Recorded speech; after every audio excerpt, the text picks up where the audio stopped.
It's the ever so micro in the microaggressions that the white construct of the workplace will have you believe that you are too sensitive or can't take a joke.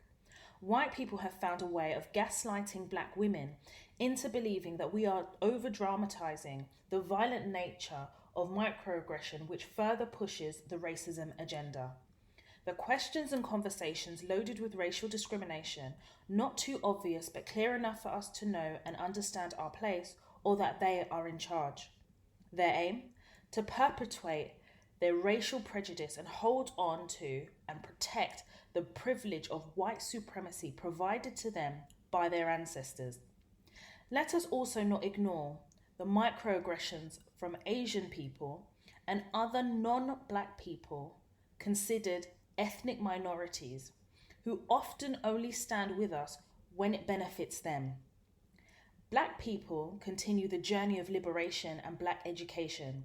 This includes confronting microaggressions and understanding what practical skills are required in the workplace when confronting the micro in microaggressions. Welcome to Tuesday's edition of the Toy Talks podcast. My name, as always, is Toy Washington. Welcome to the Toy Talks podcast. If this is your first time listening, welcome. Thank you for joining. Make sure you listen to the other episodes as well.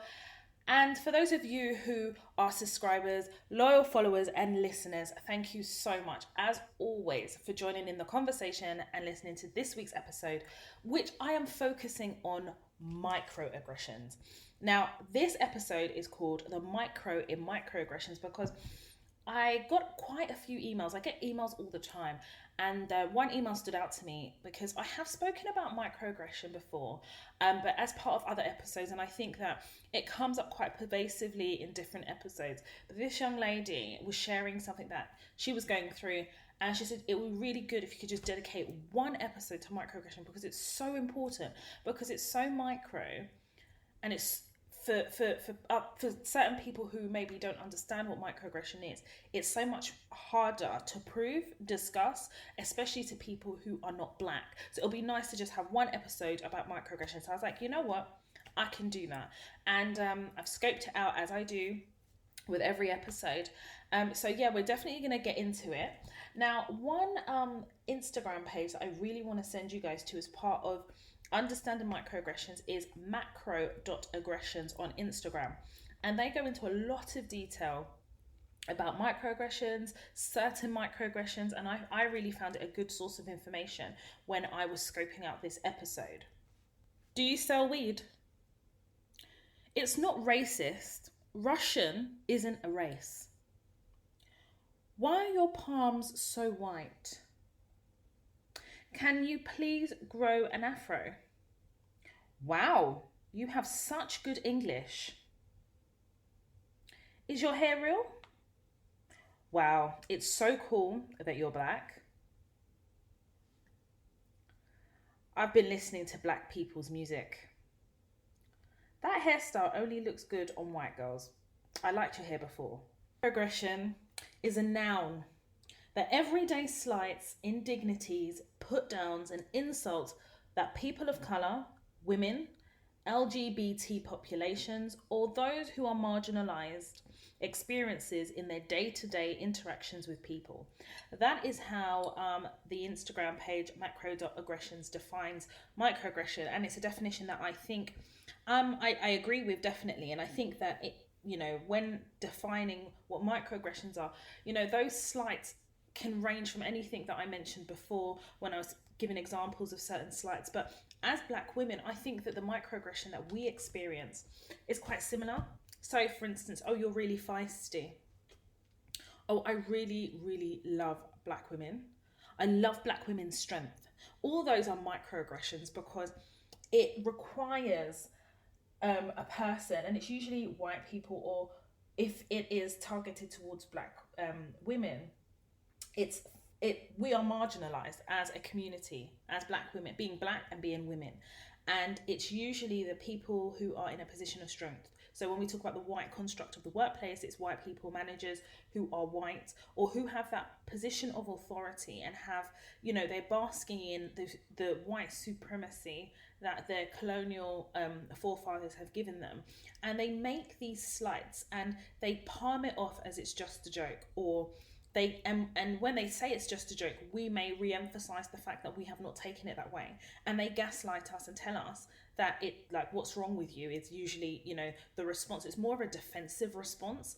And I think in the workplace it is an incubator for microaggression, because the British society, and I talk about British society because it's really interesting how the UK are with difficult situations.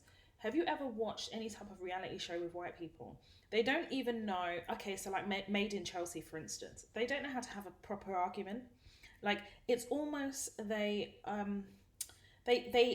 feel awkward with being upfront, right? So the opposite to microaggression would be a macroaggression, where it's unequivocal, it's kind of obvious what is being said. But I feel like Britain, the UK are like posh discriminators. So they use the microaggression, whereby it can be interpreted by somebody else who is not on the receiving end, i.e. a white person, as it just being a joke. But when you are constantly making these slights towards a marginalized community, and in this regard, black women, it is a microaggression. And I think there needs to be a lot more education about microaggressions.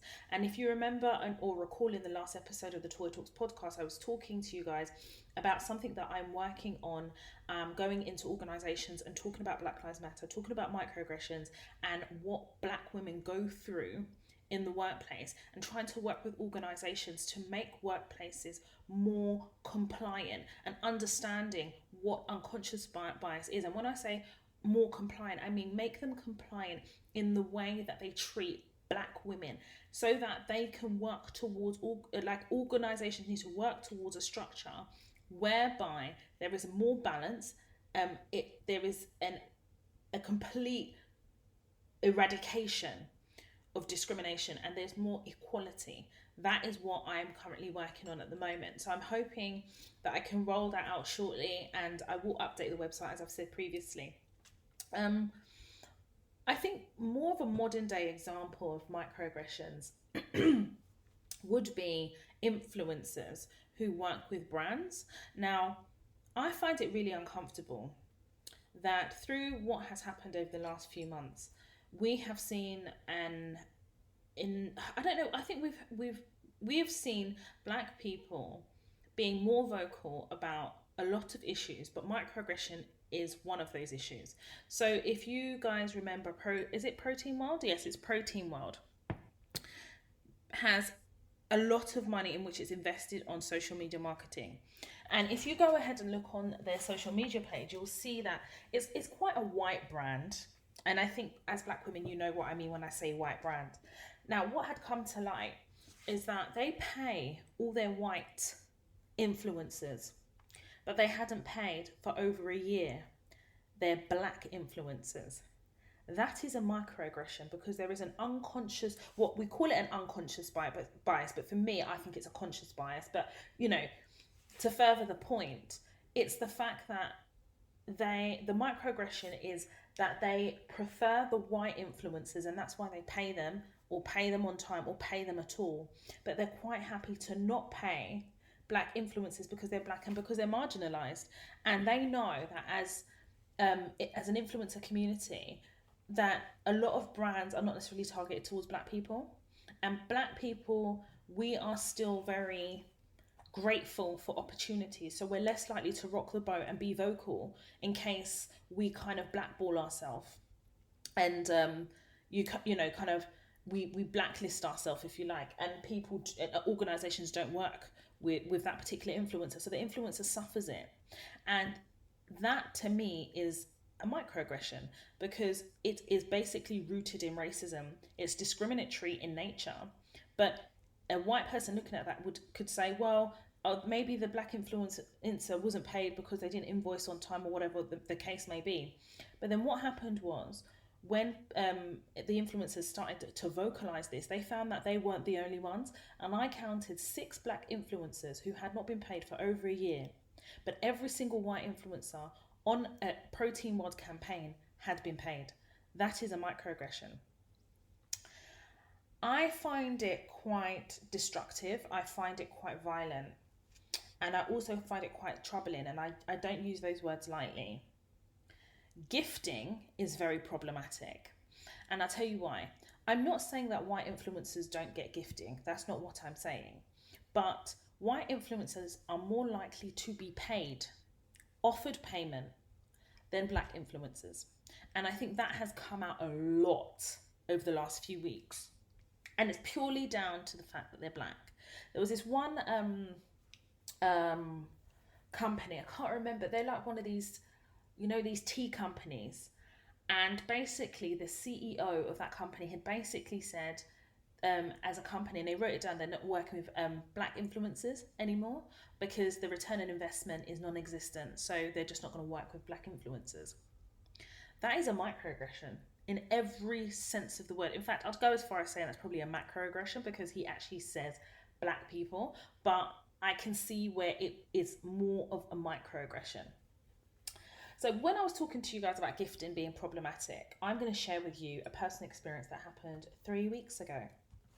So there's a particular organisation, and I had decided that once I had gotten to a point with Toya Talks whereby I felt that I'd gotten a lot of following on the podcast, my website was up, and I was a fully functioning business, that there would be certain organisations that I would reach out to do collaborations with, because I felt like these particular organisations would be really beneficial to black women and the community. So one particular organisation I reached out to, and I was then sent to the right department because who I had emailed wasn't actually the right person. And they came back to me, long story short, they loved everything Toya Talks, and they said, listen, we'd love to work with you. We can see the synergy. We know that your platform is about black women, for black women, and to black women, and we fully support it. A couple of days later, their CEO had posted something on Instagram supporting the Black Lives Matter movement and made a really impassioned speech about equality, right? I now know that to be quite performative, but we move. Anyway, they'd asked me to provide my rate card and everything. I put everything together, sent it over to them. Then the email that they sent back to me was basically that, first of all, they are really impressed with my rate card and my proposal. And they would like to offer me, and they called it a contra agreement. There's no such thing as a contra agreement. It's a made up word. But for the purposes of their response, this contra agreement was a counter offer. That's basically what it is. But when they start using these big words, because obviously when they're talking, they think maybe we're stupid. They think maybe we're not going to understand. They'll throw these big words at us. And because they're such a big organisation, we should be so grateful that we'll just take whatever they say. No. So they sent me the counter offer, and they said they've worked with other influencers before. Now, I don't consider myself an influencer. Okay, fine. We've worked with other influencers before. And actually, we would like to offer you 12 months access to our platform. So in my head, I'm like, is that in lieu of payment? And as I read on, they said that they're not sure about the return on investment. So can I renegotiate the rate card? And it took me a couple of days to kind of digest this, because I'm that person. I never write in emotion. I take my time, and I really wanted to understand what is their plan here? What are they trying to do here? Because I'm being transparent with them. I approach them, but equally, I'm not the type of person to wait for things to happen around me, especially when I know that there is synergy and value. And the rate card was fair. So I went back to them and I said, I made a decision. I says, I find in my mind, and I didn't write this down, I find the offering of access to their platform for 12 months quite disrespectful. So I sent them an email. Dear blah, blah, blah. Thank you so much for your email. I've taken the opportunity to peruse your response, and my response is as follows. Firstly, I do not consider 12-month access to your platform a counteroffer. I am a law graduate. I have done my master's in law, and I have also attended law school and most recently achieved my level 4 diploma in procurement and supply. I've reached the point in my career now where I'm a consultant, and I also have Toya Talks. Therefore, access to your platform offers me nothing because it adds no value and it cannot be accepted in lieu of payment. In relation to your comment about return on investment, my figures speak for itself. I have not only charted in the Apple Podcast careers section, but I also have amassed an amazing network of women who have found the platform life-changing. I note that you reference that you have access to millions of people who access your platform and that you have a blog. However, my audience is specifically Black women. So in as much as you've worked with loads of influencers, I would like to understand what percentage of those influencers were Black and what percentage of your audience are Black. Whilst I'm open to renegotiating the rate card, I can only do so by 10%. I definitely see the synergy between the Toy Talks platform and your company, hence why I reached out to you. I've also utilized your platform several years ago, but equally, part of the ethos of Toya Talks is knowing your value. And in knowing my value, I am not prepared to accept your counteroffer in its entirety. 2 days later, I received a response and they said that they're currently reviewing how they work with influencers. And as part of that, they will have to come back to me in relation to my email. I have since made the decision that I will not work with this organisation. I won't work with an organisation because I believe the gifting element of access to their platform for 12 months is a microaggression. Because your other influencers, in my initial call with them, they told me that not only do they pay their influencers, but that those influencers charge a lot of money. Therefore, why is it that they think that rather than give me money, they're happy to give me a gifting as part of, in lieu of payment? And they think that that is satisfactory. And I put it to you that their influencers are white. I can almost guarantee it. So for me, the microaggression comes from the fact that you're willing to pay your white influencers, but not your Black, or not this Black woman. And you tell me that you work with all these influencers and all of this stuff, and your platform has millions of people, but you can't even break down the percentage of the demographic that are Black women. You can't do that. But you want me to give you the collaboration for free so you can access the Black women that trust me in what I do.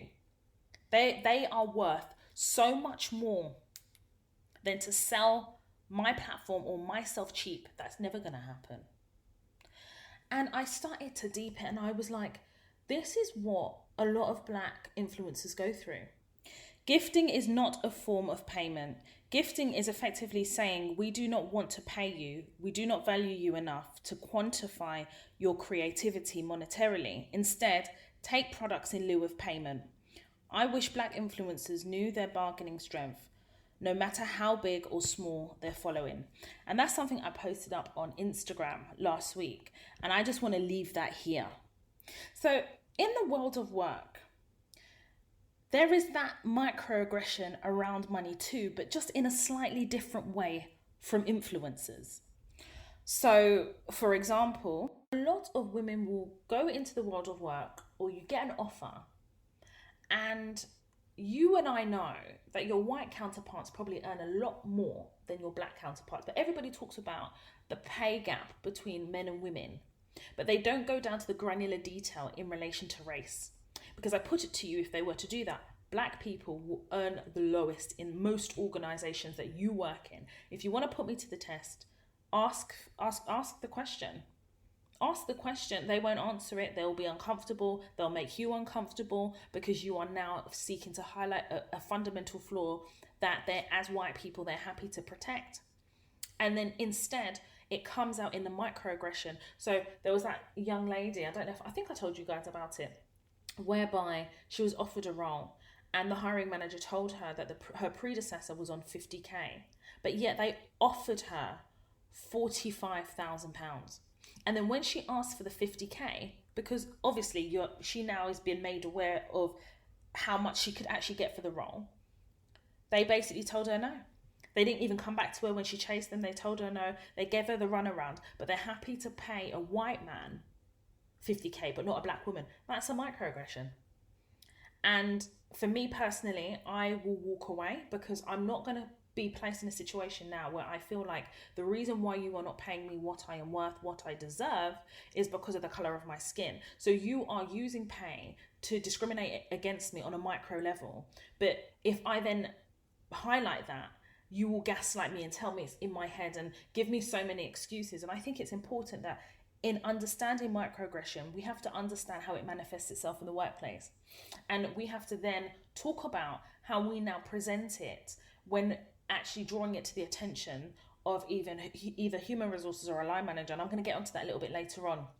But I really wanted to share that example with you to show you how cellular microaggressions actually are.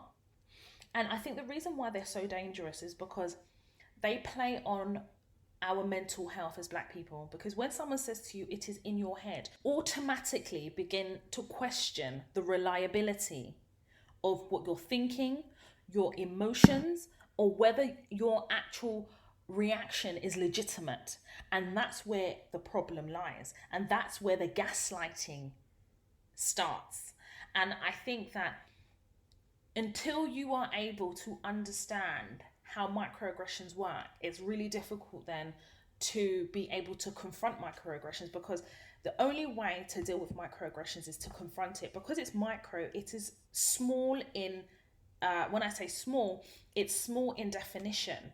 But can you imagine an accumulation of microaggressions becomes, in my mind, a macroaggression, because then it shows a propensity, a pattern of behavior. And this is why I always tell you guys about your burn folders.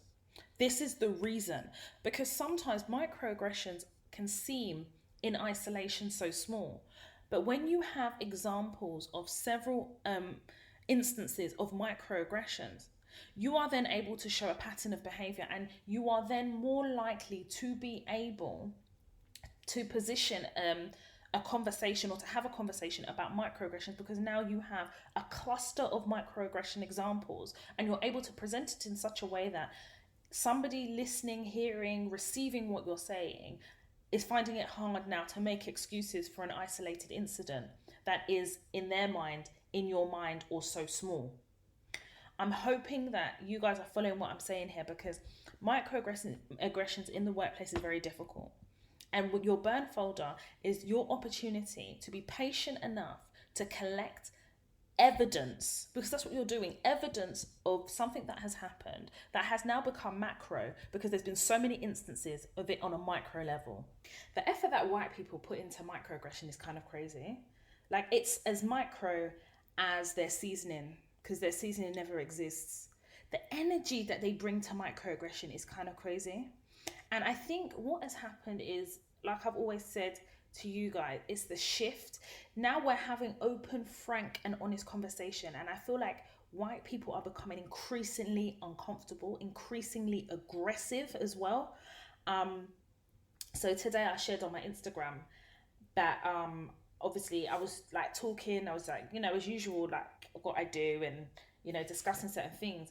And whenever I talk about white people and the truth, I lose a lot of followers on Instagram, and I don't give a damn, because they shouldn't be following me anyway if they're innately racist, and then they are probably racist in their life and then put in black squares to show this performative solidarity, when deep down inside, as white people, they want to protect racism, they want to protect white supremacy. And I fundamentally talk about things that shake the foundation of what they're comfortable with. And this white woman decided to tell me that she finds what I say offensive, and it's not a reflection of whether she likes me or not, but she finds it uncomfortable, and therefore she's gonna unfollow me. I messaged her back and I basically told her to fuck off and that she should unfollow me, because number one, I'm not here to protect white fragility. I'm not here to pander to white people's emotions because they're always fragile all of the time. They're always going through something. They're always in a passa all the time. And as far as I'm concerned, you don't need to announce to me or unfollow me. Just get the fuck on with it and unfollow me. But it's that entitlement that white people have, that they think that they have an entitlement to come and into my DMs to tell me that it's not a reflection of whether she likes me or not, because white people really do be thinking that how they think and feel about us is of importance, but it's not important. And I think at one stage it was important because we just wanted to blend in and be accepted. And I say blend in, but what I'm really trying to say is we wanted to be accepted and not seen as a threat. And I feel like while black people continue to educate themselves and continue to grow in their voice, we pose a threat to what white supremacy and fragility means to white people. And this is why they resort to microaggressions, because microaggressions is so subtle that it's enough for them to be able to do and get away with using excuses like you don't have a sense of humor. It's always something we don't have that accommodates their microaggression. And this is why I think it's important that not only we talk about it in this podcast and that there's a podcast here solely dedicated to microaggression, that I go into workplaces and actually confront white people about their microaggression, and whether it's conscious or not, the fact is it exists, because the unconscious element of microaggression still harbors unconscious bias that pushes the agenda of microaggression, because microaggression comes from a form of discrimination. And we know that the ambassadors, CEOs, and chief of discrimination is white people. It's the colonizers that were happy to go into Africa, rape, steal, and destroy everything that was good in Africa so they can take it and put it in their British museum. They can take it, change it, and make it accommodating to them. So when they went to introduce religion into Africa, that is a form of microaggression.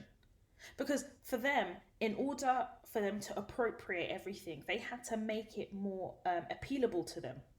They needed to make it more amenable to them. And how did they do that? Introducing the white man's religion, because they were basically saying that Africa and African religion and African religion, and when I say African religion, we were spiritual. We used to pray to the deities. But for them, no, that's not good enough, because that's not white enough, and white is right. You know, that is where I believe the microaggression started from, because white people think that everything about them is superior. So when they see black people, they know they can't confront us because of the way British society is, polite racism, that they have now crafted this microaggression in which to push the racism agenda. And as they use it and push it, before, out of fear, self-doubt, we help them protect microaggression because we never spoke out, we never confronted it. So when people write into me and they say, but Toya, how do I succeed as a quiet black woman? You are not going to succeed, because all you are going to do by not confronting certain things and confronting it in a professional way, confronting it in an effective way, unless you are willing to confront it, then you are complicit in protecting microaggression. And what happens with that microaggression? It now snowballs. And as it snowballs, it takes on a mind of its own. It takes on a pace of its own, and it becomes violent because it is so micro.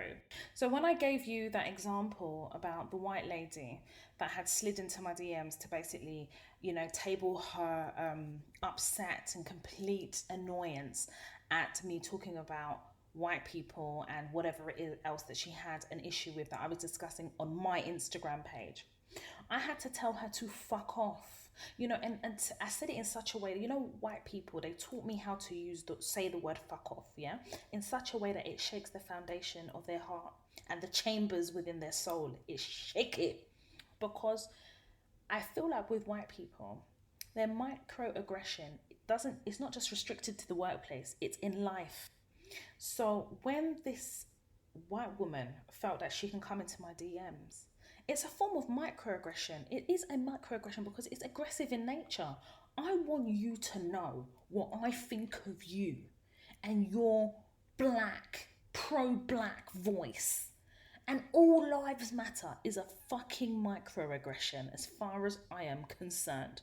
Because all lives can never matter until Black Lives Matter.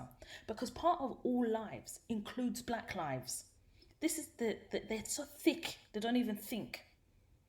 But in the same breath, white people will then say that they are uncomfortable about talking about race, because that woman that slid into my DMs I made her uncomfortable because I brought to the surface something that she was happy leaving on a micro level, and bringing it to the surface is forcing her to confront the privilege that her whiteness gives her. It forces her out of the comfort of a micro and makes what I'm saying macro.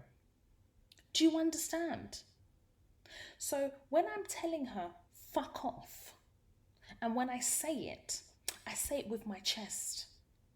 Because these white people are comfortable looking at slavery pictures of people being hung and lynched.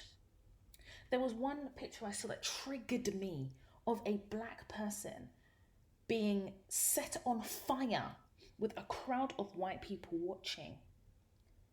So when white people talk about feeling uncomfortable, what about black people who actually had to endure racism or have endured, currently enduring racism? What about black people who know that their ancestors are derived from slaves? Every black person's ancestors are derived from slaves. Then when we look at pictures, we know that our ancestors were basically persecuted because of the colour of their skin. Do white people not think we're uncomfortable? I don't care if talking about race, racism, microaggressions, macroaggressions make white people uncomfortable, because what white people really need to be uncomfortable about is not washing their chicken and not washing their meat, refusing to use seasoning, refusing to wash their legs in the shower. I find that completely preposterous that white people seek to continue to protect their racism and now use micro tactics in order to push the racism agenda and expect us to remain oppressed in the microscopic microcicity. Look at my English here of microaggression. They're mad. They're mad. I am doing the Lord's work, and part of the Lord's work is to bring to the surface the mad movements of white people. People will say, oh, it's not all white people. If you are triggered by anything I say, if you are triggered by the Toy Talks platform, it's because you are a racist white person. And if you are a racist white person, I am talking to you. Simple. Now, before I progress on, I also touched on in the beginning of this episode about microaggression not just being limited to white people. And I said it deliberately for a reason, because we have discussed already on a previous episode the problem with BAME. And if you don't know or haven't heard that episode, please go and have a listen to that episode. Asian people and people classified as ethnic minorities also push the microaggression agenda towards black people. Now, I already know about some of the complexities within the Asian community and colorism. So, for example, the closer to whiteness is more desirable to some people in the Asian community, and the darker skin tone is more revered, and it's more looked down its nose at, it's seen as not being good enough. So then when you now look at black people and understand then the relationships between maybe some Asian people who are colorist and black people, then if they don't like darker skinned people, clearly they don't like black people too. So in the world of work, my interactions with Asians has been twofold. The first fold is I find that with Asian men that I have worked with in the workplace, it's like they are trying so hard to be black when they see me or speak to me. So for example, when I was doing a recent contract and there was this Asian guy, and now the way I carry myself in organizations I've discussed before depends on the madness that I see there, right? then I know how to position myself. But this particular organization, I tended to keep myself to myself. You know, I was very, very professional. You know, hello, good morning. I was very nice, but you just knew not to like move mad with me. Do you understand? Like, I never give them license or opportunity to be that way. But this particular Asian guy, I think because either he has a nervous disposition, I don't know what it is. He um, came over to where I was sitting to speak to the person that was next to me. And the person that was next to me happened to be a fellow contractor. And, you know, I was talking to the person next to me. And then this Asian guy finishes talking to this person and then turns around to me and says, safe. And put his hand out to spud me. And I turned to him. I said, I don't understand what you're doing. Why don't you just say hello if that's what you want to say? What does safe mean? How come you haven't said safe to this guy? No, I said the guy's name who's next to me, who happens to be a white guy. I said, why aren't you saying that to him? He was like, no, I'm just trying to say hello. I said, well, then it's just easier to say hello then, right? That is a form of microaggression. And I find that Asian men, especially in the workplace and the ones that I've encountered, they display their level of microaggression because they're insecure in themselves and they're insecure in the fact that they're also considered as ethnic minorities, but they think that they're more preferred, and they are more preferred by white people over black people. That is true. But I think that when Asian people see black people, it's like they're trying to find common ground, but common ground is just behaving and not acting as though you have watched Top Boy 10 times and then you're coming to reenact it in a workplace. You're not reenacting it with me, okay? You need to leave TV where it is. Or how about when I told you guys about an Asian woman I used to work with, and basically I was having a conversation at work or whatever, and she turned to me telling me she was going to shank me. And she thought it was funny, and she genuinely didn't understand the gravity of what she was saying. But because for her, she has a stereotype of black people, and she has been watching Channel 4 or how many other channels that she watches, she thinks now she can turn to me and tell me she's going to shank me. And for a split second, I didn't know whether she was going to shank me. And I had to position myself in such a way that I defend myself. And then I realized that she genuinely didn't understand the gravity. But the fact that you used that word to threaten me, I had to take her to school. I schooled her that day. I said, you don't go outside and say that. Do you know what that means? You want to stab me. That is a threat. The way I wrote it down, time and date in my burn folder, because in my head I was like, I don't know when I'm going to have to use this because this one is problematic. Maybe she will go now and say, I shouted at her and I was telling her this and she was feeling intimidated. Me too. I'm intimidated when you tell me you want to shank me. Mad. And the older Asian women that I've worked with, in the past, to be honest, I haven't had positive experiences. And when I've spoken to my fellow black kings and queens about their experiences of other ethnic minorities, Asian people in the workplace, it's been much of the same. I've seen the interactions between Asian men and black men, and it's so interesting because I feel like black men have it a lot easier in the workplace than black women. And I'm going to further explore that in a separate episode with a black man who happens to be a relative of my partner, who I think is absolutely amazing and brings so many different perspectives and facets of thinking. And I think you guys will really enjoy that episode that I'm planning. But to further explain the point with black men, that what I've observed and what I've been told in the conversations I've had with black men around me is that Asian men feel like, you know, they have to overcompensate too. So it's all of this bruh. And you know that that's just not the way they talk, but it's almost like they take on like a persona that doesn't belong to them based on whatever black program or film they're watching. So when Power was happening in the workplace, so Power is, you guys know Power by 50 Cent. You knew that which Asian man was watching Power because he'll come in and they'll think they're Ghost. Either they're doing their shape up, their beard like Ghost, or they're coming to talk like in a way that, to be honest, is just uncomfortable. And I feel like in front of white people, I feel like Asian people are quite happy to act the fool or do whatever it takes to be accepted by white people because they know they're more likely to be accepted by white people than black people are.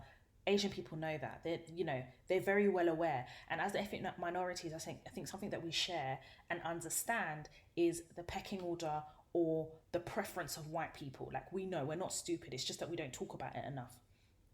with old, like I said before, and I hadn't finished, with older Asian women, I find them, especially towards fellow black women, that I find them quite violent in their microaggression. And it's little things like, there was one Asian woman that I used to work with, older woman, and I remember she always used to say that she can't believe that I grew up in Tottenham because of the way I talk. And I said to her, how do I talk? And she knew she fucked up.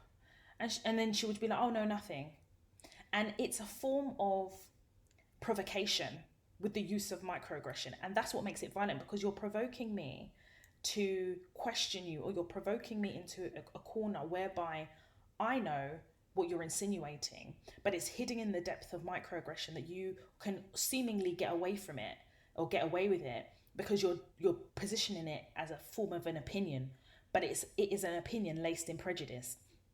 And I found that like there was one workplace I was working at, and I was the only black woman and the team was mostly Asian.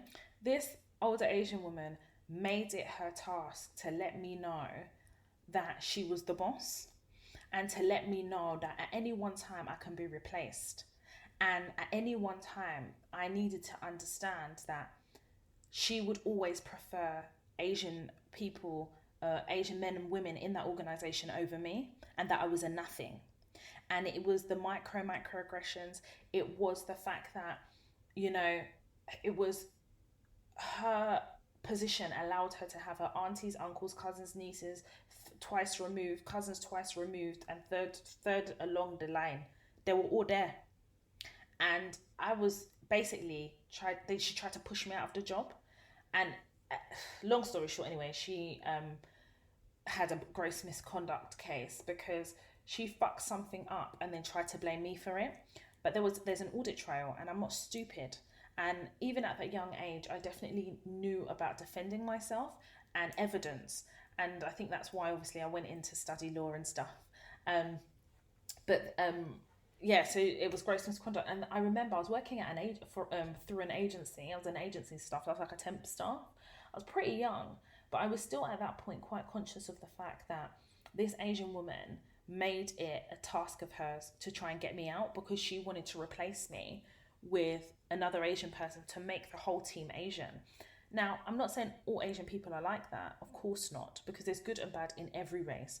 But my encounters of the microaggression with white people, Asian people, and other ethnic minorities is completely different. With white people, we know where it comes from. We can understand it and break it down. With Asian people, sometimes I feel like it's difficult to understand some of the motivations or understand the forms of microaggression, because we're ethnic minorities. But when you start unpacking BAME, as we did in another episode, you realize that Asian people align with us when it benefits them. So then we're ethnic minorities, and we need equality. But when it comes to dealing with the real issues of racism, they're quick to remind us that they're not black, that they're Asian.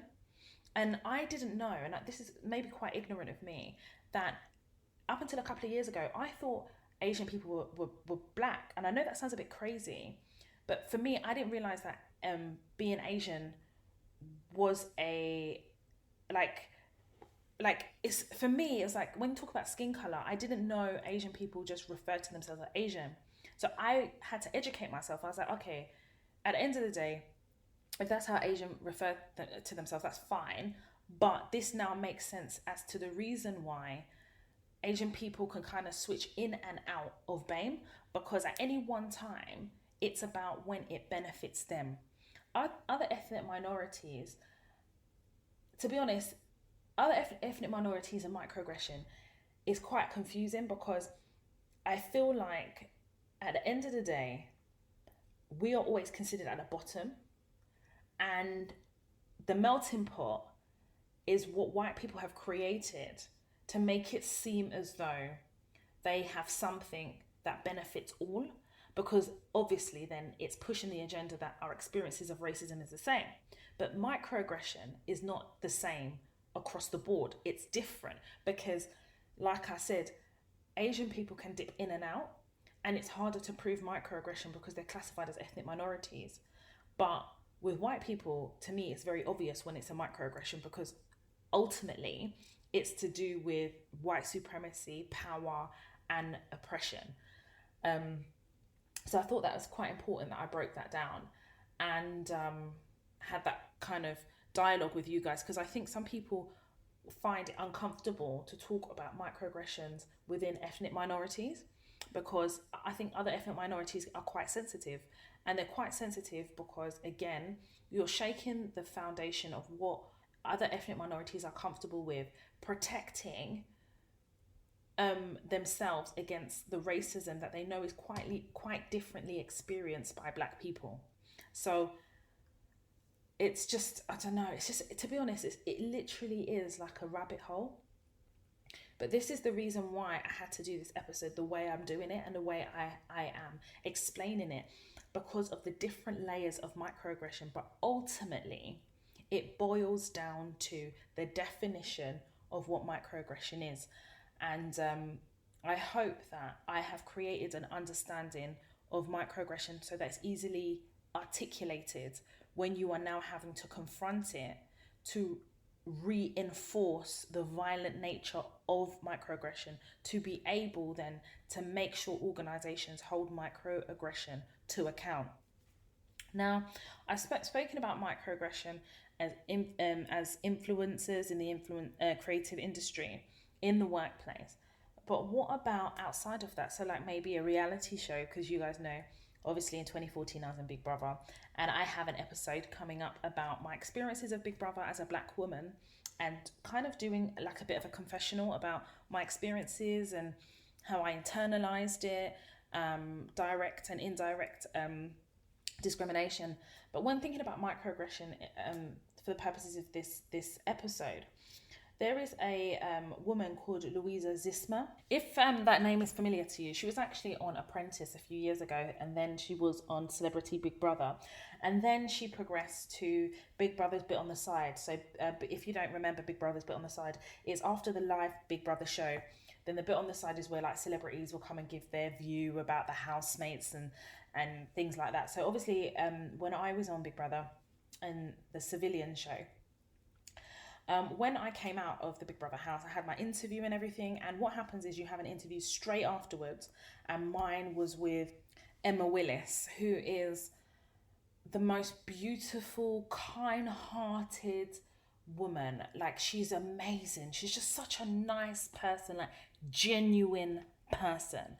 And after I had my interview with her, I was whisked to Big Brother's Bit on the Side. And one of the celebrities, and I say celebrity quote unquote, was Louisa Zisma, and she was on the panel.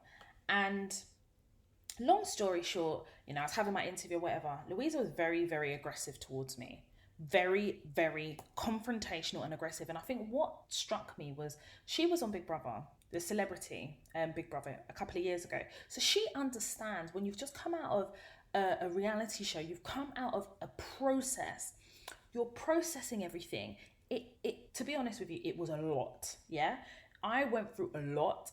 All of the housemates went through a lot, but we were like propelled into quote unquote fame, if you like. We'd been on everyone's TV screens. Everyone knew who we were. And then I'm on Big Brother's Bit on the Side, and it was just a lot. And I will never forget that I can't remember how it came up, that I'd done my law degree and went to law school and things like that. And when the cameras went off, I think we'd gone to an ad break, Louisa turned to me and she says, "Are you sure you've got a law degree?" In that moment, I knew that not only was she trying to be nasty, but she was trying to provoke me. No white person can ever provoke me out of my character or provoke me to a point where I lower myself to their stereotype. It will never happen, ever. Because white people will never have that level of power over me. But when I look back, especially when I was scoping out this episode, I realized that not only was that a microaggression, but the reason why she was saying that was because I was a black woman, and I'll tell you why. There was another housemate, and I think it was Kim. Yeah, Kimberly Kissman, I think her name was. And Kim has a law degree too. But remember, I don't just have a law degree. I had gone to law school. I had my master's at that point, and Kim was never questioned about whether she really had a law degree or the authenticity of her law degree. But I was. And the only difference between me and Kim is that Kim is white and I am black. So when Louisa turned around to me and says, "Are you sure you've got a law degree?" There is nothing possibly that could have given rise to that question. None. Because I didn't even bring it up. I was even surprised that she knew. So the underlying question is, she's questioning the authenticity about whether I have it or not.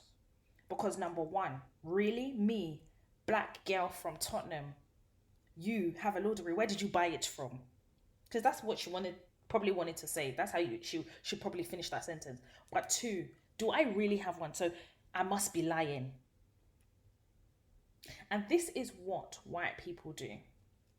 That is not only a microaggression, but this is what white people do, because they continuously seek to oppress black people, to hold on to the stronghold of white supremacy. Because anything great, anything successful, anything worth having, white people should have.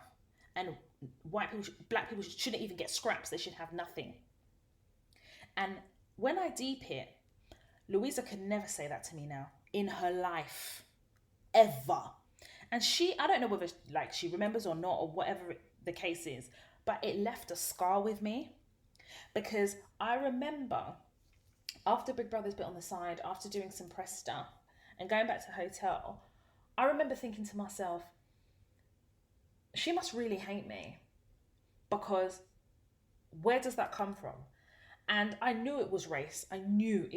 But that was during a time when you wouldn't really say it unless you had proof of it, i.e., it was fundamentally a microaggression, because it wasn't a macroaggression, because she could turn around and say, "I was just joking," or she could say, she was just playing a role to instigate. Do you understand? And in turn, obviously gaslight me. And equally as well, I have to be completely honest, I was so taken aback by the whole entire Big Brother experience that even if at the time I was able to discern between micro and macroaggression, I don't think at that time I would have said anything, because ultimately I had that grateful subservient attitude of being grateful to be on a reality show, being picked out of record number of auditionees, and I was I was one of two black women, but the only African woman on my particular season. I was so grateful that for me, I would never have like spoken about it or brought it up or even told them that I internalized that or how I processed that, because as a black woman at that time, you should just be grateful you're on Big Brother. I was that person. And looking back, I'm almost quite upset that I felt that way. Do you understand what I'm trying to say? And I know that as I'm saying this, I hope I'm not confusing anyone, or it's just that when I look back at it, I get so angry, because I think to myself, wow, microaggressions have been happening for years, and it's only now that we've actually found our voice enough and we're loud enough to be able to talk about it, define it and explain it, and more importantly, educate each other about it so that we're able to deal with it. Because I feel like if it was to happen right now, not only would I confront her about it, but I would make it very well known and very public what she said, how I've taken it, and the reason why. And she will do it to Lisa and give us all the excuses and tell us all the black people that she knows, including her neighbour, that completely absolves her from any type of underlying racism. Can you imagine? It's embarrassing. I remember when I was, I must have been about 21, and I was working in Topshop. So Topshop in Victoria, I actually was part of the team that opened that store. So I was there at conception. And I remember the manager at the time was Sally and her deputy was Laura. And long story short, I was quite like, when I was working in retail, I was young, I was at uni, I was just like a little rascal, I would get clothes off the shop floor and try them on in the change room when no one was looking.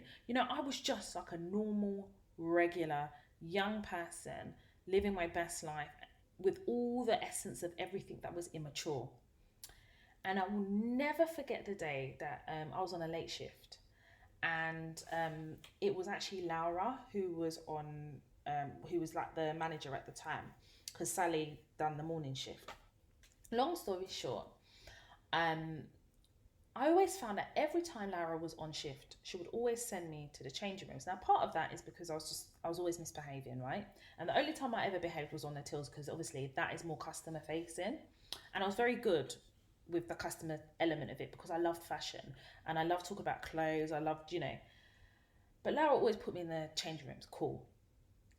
But the late shift now, so say if the store closed at 6, we would stay till 7 because we had to tidy up, we had to replenish, you know how it goes. And this particular day, I wasn't mischievous or naughty or anything. I was just, I don't know, it was just normal, right? And Laura said to me, Toy, I'd like you to collect the bins and take the bins to the back. So I says, oh, Laura, my back's hurting. So I'll have to bend down, and I prefer to do something that doesn't require me to bend down. So I'm quite happy to do anything else, but I can't do the bins because of my back. She goes, well, I don't really care about your back. I want you to take the bins. I says, well, I'm not doing it because I'm not a bin lady, number one. Number two, we have cleaners that do the bins. But number three, my back is hurting and I'm not going to do it. So she asked somebody else to do the bins. So I says, Laura, why is it?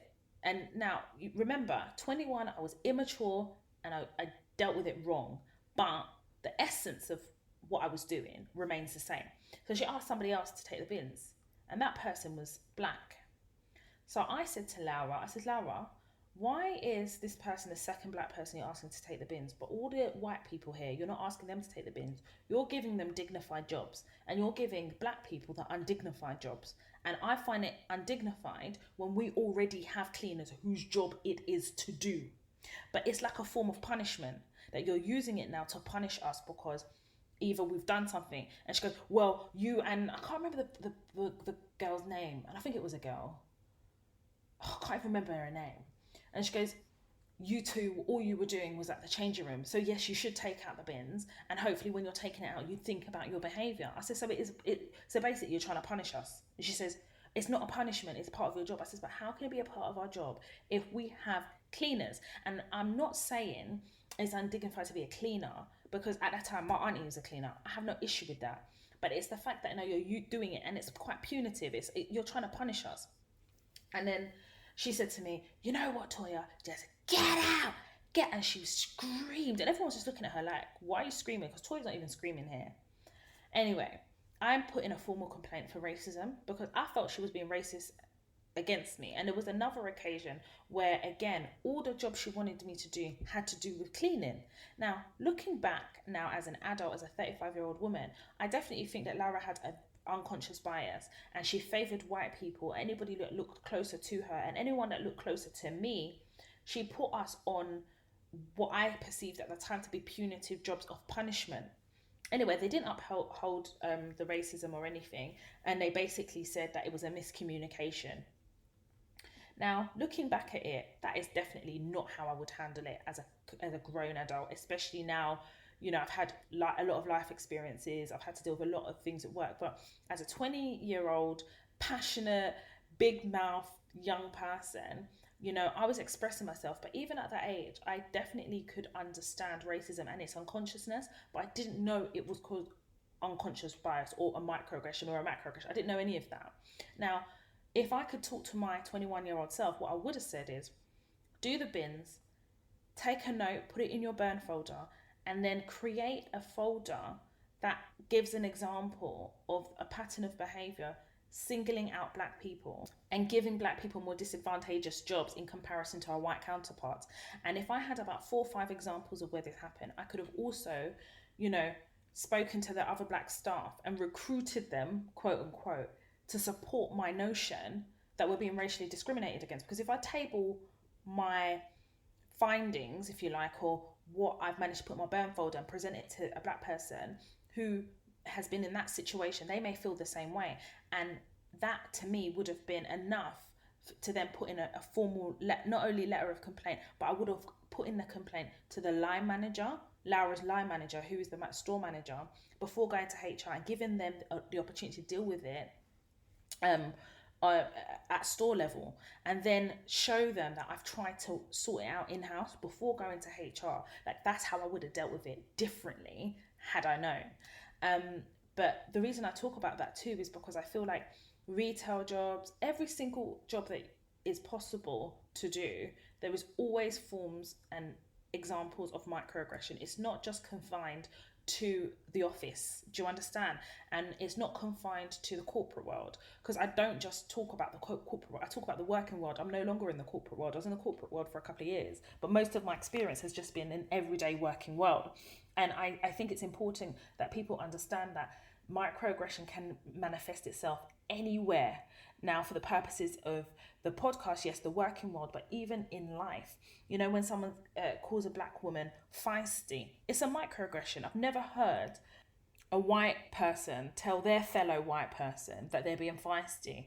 Never. I hear more emotive language used from white people to each other than I have when they talk to black people. I definitely feel, you know, like a white person say you're being aggressive, and all you might be doing is saying, I don't agree with you. And oh, can you calm down? Don't be aggressive. So what I do in the workplace is, when they behave in a certain way, I use those words against them. Since before you use it as a weapon against me, I'll use it with you.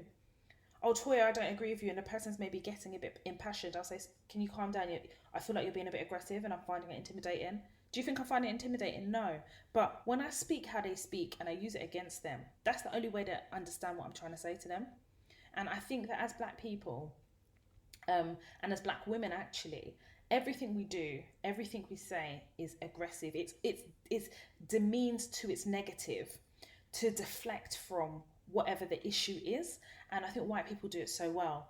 So when I talk about educating organizations, businesses, and teams about unconscious bias and microaggression, it's things like the use of the word "you are aggressive," "you are feisty," the common words used against black women is a form of microaggression, because it's used to oppress, and it's used to demean, and it's used to as a power move to, so that white people feel like they are in a position whereby they can subdue black women.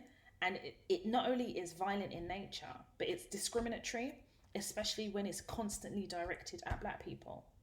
So obviously we've spoken about microaggression on a deeper level, and I've explored microaggression, and I hope that you guys walk away from this and fully feel comfortable about your understanding in it, and also educating your organizations if you are now complaining about a microaggression or trying to have that discussion, which is often uncomfortable for white people because everything's uncomfortable for them, when you have start questioning their thought process, the way they do things, or just having conversation. But it's also the practical side of it. So if you're in a situation where you have now collated your burn folder, because first and foremost, it's not about one-off incident of a microaggression, and I'm not looking to, or I hope that you guys don't think I'm trivializing if it happens, but because of its I don't know if this is a word, but because of its microness, if it happens once, it will always be deemed as a one-off. So in situations now where you have to confront microaggression, the first thing you should do is put together a burn folder. If you do not know what is a burn folder, that means you do not listen to the podcast, and you need to listen to the podcast from the beginning to understand the construct, the purpose, and the mechanism of a burn folder. It's something I use. It's something that I have named the burn folder. But in that burn folder, when dealing with microaggression, we need to see regularity versus impact. What do I mean by that? So if you're collating times, dates, and examples of situations of microaggression, we're looking at a pattern. And that pattern speaks to the frequency of the microaggression. And because of its regularity and frequency, it becomes a macroaggression because of the regularity of the microaggression. I hope that makes sense. Now, the reason I say versus impact is because if it happens once, the impact could be, hurt feelings, it could be disillusion, it could be offense. But for every example of a microaggression, there is an impact. So when you are putting together that burn folder and you have the example of a situation, the time, the date, who was present, what happened, part of what you're putting together for that particular situation, you need to put the impact of it. Now, remember I always say take your feelings out. With a microaggression, I believe that's one of the times where you can actually put your feelings when explaining the impact of that microaggression. Because microaggression speaks to the mental process of what's being inflicted. Because of its microness, and I know that's not a word, but follow me, but because of its microness, it doesn't necessarily have a profound impact on a macro level. So it's important that if you've experienced a microaggression, so somebody has dubbed you an angry black woman, how did it make you feel? Well, when somebody called me an angry black woman, it made me feel as though I was only angry because I was black. And in that regard, I felt targeted, because if I was a white woman, the question is, would I have been called an angry white woman? And I believe the answer is no. This makes me feel that I am unworthy because of the fact that I'm being targeted with this angry black woman label because of the colour of my skin. And it's making me feel uncomfortable because I understand from this particular microaggression that what is significant and poignant is that I'm a black woman and I'm angry. So the question is would this person have said this to a white person, you angry white woman? That is the impact. So let me give you another example. So say if you are having a discussion, so maybe it's a group discussion at work, and as you do, you maybe talk about, I don't know, Love Island or whatever. And somebody makes the comment that I found the particular black woman in this episode of Love Island, I find her to be very feisty, and I think that women like her are feisty. Now that is a microaggression for obvious reasons. Now, if you took that as a personal slight on you because you are a black woman, you would write down what happened. And obviously you would build a pattern of regularity of microaggression. But when you're dealing with the impact of that particular statement of being feisty, I would say personally, I felt uncomfortable because feisty is usually a slur attributed to black women when a black woman is being confident. They're called feisty. But when a white woman is confident, she's just called confident. That would be the impact. That you are then treated differently in comparison to your white counterpart, because what is understood as confidence is not what you are labelled because you're black, but your blackness labels you as feisty instead of confident, like your white counterpart would be labelled. That is how you would do it. Does that make sense? So imagine now your burn folder should have, like, well, I say should have, but for me, this is what it would have. It'd have time, date, incident of my microaggression, impact. And I would do it like that. And then I would table it to my line manager. And when I say table it to my line manager, I mean in an email. Because remember, I've always said to you guys that if you have a one-to-one meeting, you make sure at the end of that one-to-one meeting, you summarize it in an email, because you need an audit trail. And then you print it off and you put that in your burn folder too. Because that's how you're covering your back. Because remember, when you are presenting these issues, or when you are tackling and confronting microaggression, you are confronting it and tabling it to another white person who's probably your white manager about a white person who's displayed microaggression. It's a lot of work. I'm not sitting here gonna lie to you. It's not easy. And I often have black women email me and tell me, you know, it's exhausting being a black woman. But I'm telling you right now, everything that I'm teaching you guys are things that I use, things that I have developed to be successful in the workplace. So now I am a consultant, and the position of my career is as such that I've gotten to a point whereby I know how to position myself so that these issues don't really come up.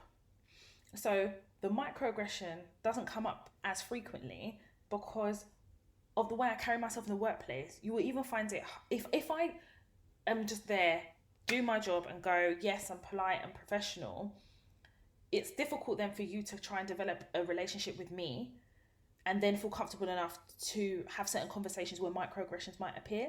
There's other organizations I've worked for where I'm more myself, a bit more outgoing, and then rather than kind of complain to my manager, I would create the burn folder and I would actually confront the person. And it's when it cannot be resolved between me and the person, I take it to my line manager and use the example of trying to sort it out in-house as an example of me trying to sort it out amicably. And if it hasn't, then I'll go to my line manager. If the line manager can't deal with it, then I'll go to their line manager, and then I'll go to HR. For me, I feel like the workplace and navigating the workplace is project management. And that's why on my CV I say I have project management experience, because I've had to project manage my career through the wilderness of microaggression, racial discrimination, jealousy, hatred, you name it. So for me, I definitely feel not only well equipped in the world of work, but very well seasoned. And I think when talking about success, there's different examples I can give you of successes I've had in my career. But navigating white people has been probably the most profound experience, because the blueprint of white people is the same, but organizations are different in the way they display oppression. And I think that it's very important that you understand that, yes, the things I'm saying can sound almost quite off-putting, but if you want to be successful in the world of work, you have to be prepared to navigate through the wilderness. You have to be prepared to navigate through the difficulties and often the hurdles presented to Black people by white people to stop us from being successful. And the access to success, I believe, is available to all of us if we're willing to be smart about how we get to success. Does that make sense? And I definitely know that it's important that this episode is recorded and it's here so that you guys can refer to it. And more importantly, it gives you food for thought, and it allows you to think about how you best would probably utilize, develop, and use a burn folder to deal with microaggressions. Because it's easier to deal with macroaggressions because it's obvious, right? But microaggressions, are ambiguous often to white people, because for them, this, being a microaggressive is a way of life for them, and it's not a way of life for us. It's become a way of life for us because we have felt like we had to be grateful to even have a job, and raising any type of issue will compromise our job. And I had to deal with this before, whereby I had the question, Toya, I'm too afraid to kind of confront things or have a conversation because I'm afraid I'm going to lose my job. Well, if you don't, you may lose your job anyway because you're being oppressed either on a macro or micro level. What do you lose if you put together a burn folder and you basically cover your own back and then confront stuff? What do you have to lose? Because suffering in silence is choosing to lose. It's being complicit by saying nothing. And it's the way you do it. It's the way you present yourself. It's the way you have those conversations. And more importantly, it's the way you cover your own back when dealing with these type of issues. I definitely would advise that you look at your burn folder as a support, as a opportunity to protect your job that you're so fearful of losing. Look at your burn folder as a comfort that it's not just in your head, because a burn folder isn't just for dealing with these issues, but it's also for you. It's also a reminder that when white people seek to gaslight you into thinking that your first thought or your first feeling isn't legitimate, you now have an example of every time something has happened and you have felt a certain way and you look back on it, you're able to reassure yourself that not only has this happened, but you're legitimizing the seriousness of that particular situation. Never have I ever in my professional career confronted things without making sure I've covered my back. That burn folder covers my back. I never go into any meeting without my pen and my notepad and then summarizing the email in a summary email afterwards, ever. Because if a microaggression is anything, it's sneaky. So therefore, the owners of microaggression equally are sneaky in the way they handle things. Human resources work for the organization, and their sole purpose is ensuring they safeguard the interests of the organization that you also work for. So you're a team of one. And it's important that you realize and understand that it's not personal, insofar as a lot of these white people see black people as all the same. And for them, you're a black person. Do you understand? It's not like, oh, I've got personal vendetta against this person. It's solely because of the color of our skin. It's not right, it's not acceptable, but that sometimes is often the reality. So, yeah, guys, I just thought, we would have this conversation, we'd have this episode, and more importantly, I hope that you've learned from this episode. I definitely have learned just by recording this and just by scoping this out and understanding sometimes the often destructive nature of microaggression, but more importantly, how it's evolved, especially in light of Black Lives Matter and in light of, the growing in confidence within the black community about talking about our shared experiences. And I say shared because a lot of our experiences are very similar. I also want to say that I've received quite a lot of dilemmas, which I'm grateful for, and I will get through all of them in the podcast, and I will respond to everybody who has sent me a dilemma this week, and I'll let you know, hopefully, or give you a guide of when I will be recording another dilemma episode. I have thoroughly enjoyed delivering this episode to you.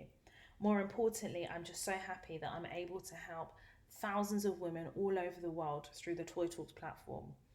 Because of each one of you, I am able to share not only my own experiences, but share some of the experiences of others in the workplace. I hope that the Toy Talks platform gives you the confidence that you may either lack or have had shaken in understanding that you have the power to control and direct your career.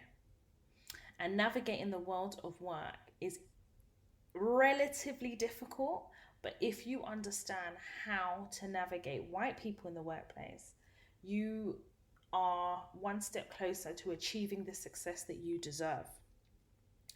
More importantly, self-care. More importantly, understanding that the complexities of our blackness is only complex to white people who seek to protect racism, because in protecting racism, they're protecting their white supremacy and in turn maintaining their power. I am going to say this: the power of white people is eroding, and our voices as black people, black women, and the black community is getting louder. I am so proud to be a part of the black community. I'm so proud to be a black African woman, a black African successful woman. And I'm so happy that I am able to help so many black women all over the world. Thank you for the gift that is the Toy Talks platform. I am so excited to be launching the Toy Talks apparel, and within the next few days I'm going to announce the date of the launch of the Toy Talks apparel. And if you want a sneak peek of what that apparel is, make sure you go on to toytalks.com to have a look. I'm going to say this: it is limited edition. I am going to do like a Yeezy drop, and I have no plans to restock. So once it's gone, it's probably gone. If I do restock, obviously I'll let you guys know, but it also depends on the response I get, which so far has been absolutely fantastic. The sizes for the apparel is small, medium, large, extra large. I think it's 2XL, and by pre-order only 3XL. I think it is 3XL. So yeah, make sure you go and have a look. I'm so excited about the apparel. I cannot be more proud of it and what it means, you know. So make sure if you really want some apparel that you keep a lookout on my social media handles. And if you don't know them already, my Instagram page, so this is my personal Instagram page, is Toya, Toya_Washington. And the Toya Talks Instagram page is Toya_Talks. Follow me on Snapchat, Toya Washington, all one word, or Twitter, hashtag Toya Talks. My handle is Toya_W. I also, before I close, I want to say thank you guys so much. A couple of days ago, again, we were rising up the career charts of Apple Podcast, and I charted at number 39, and then yesterday it was number 30. So we are in top 100, like top 40. Like, come on, like, this is amazing. I would love to be top 10 in the career section of Apple Podcast. That would be amazing, and I know that we can definitely do it. Make sure you share this podcast with your friends, family. One thing I have noticed, which I love, is yes, this podcast is for Black women, to Black women, about Black women, but we have Black men who also utilize and benefit from the Toya Talks platform. So please, if you want to share with Black men that you have around you, please feel free to do so. There are other ethnic minorities from different communities who reach out to me, who also access the Toya Talks podcast, which is amazing as well. But like I said, in order for Toya Talks to grow where I believe it should do, to be accessible to all Black women, it's going to have to be the word of mouth, and it's going to be us as a community sharing this platform so that others can learn as well. So please feel free to share it with anybody you think that can benefit from the Toya Talks platform. So some interesting reading as well. If you want to read up about microaggressions, there was actually an article by a Black queen, Nicole Vassell, and it was in the Metro newspaper. So if you Google Metro newspaper, Nicole Vassell, spelled Vassell, and put microaggression, her article should come up. It was really, really good and a really good read. Definitely one that I would recommend, and one that I actually, really enjoyed reading. And also on Instagram, there is an Instagram page called Influencer Pay Gap. It is amazing, sharing influencer experiences of dealing with organizations and brands, the macroaggressions, discrimination, and just the overall experiences. And it's people writing in anonymously, and it's absolutely fantastic. I learned a lot from that particular Instagram page, so make sure you go and follow them on there. They're doing great work in educating people about the influencing industry, the creative industry, and more importantly, brands, and exposing brands for the discrimination in which they are being so oppressive towards influencing creatives, and also some of the disparities in pay and treatment between Black influencers and white influencers. For those of you who know, or maybe new listeners who don't know, we have the Toya Talks masterclasses on the Toya Talks website. That's toyatalks.com. The masterclasses consist of the negotiation masterclass, which is absolutely fantastic, if I may say so myself, the CV masterclass, the interview skills masterclass, the mother-daughter masterclass is exclusively available on the Toya Talks website. So if you love the podcast, you're learning from the podcast, you will definitely enjoy and learn from the masterclasses. The feedback has been absolutely fantastic, and the practical skills that people feel that they have received from the masterclasses has been amazing. And I'm so happy and proud to be able to provide you guys with masterclasses. They're going to be uploads of new masterclasses as well. So I'm going to be doing the redundancy masterclass in detail about redundancies and furlough, passing your probation masterclass as well. Those are a couple of masterclasses to come, as well as obviously the Toya Talks apparel, as we spoke about earlier. I'm going to end this episode here, the micro in microaggressions, and I'll be back again, as you know, next week Tuesday for a brand new episode of the Toya Talks podcast. Thank you so much for listening. Thank you for joining me. Thank you for all your support. If you're listening on Apple Podcasts, please rate and review the Toya Talks podcast. I read all the reviews and I'm so grateful for them. And we're currently rated as 5-star on Apple Podcasts, which is fantastic. My name is Toya Washington, and you have been listening to the one and only Toya Talks podcast.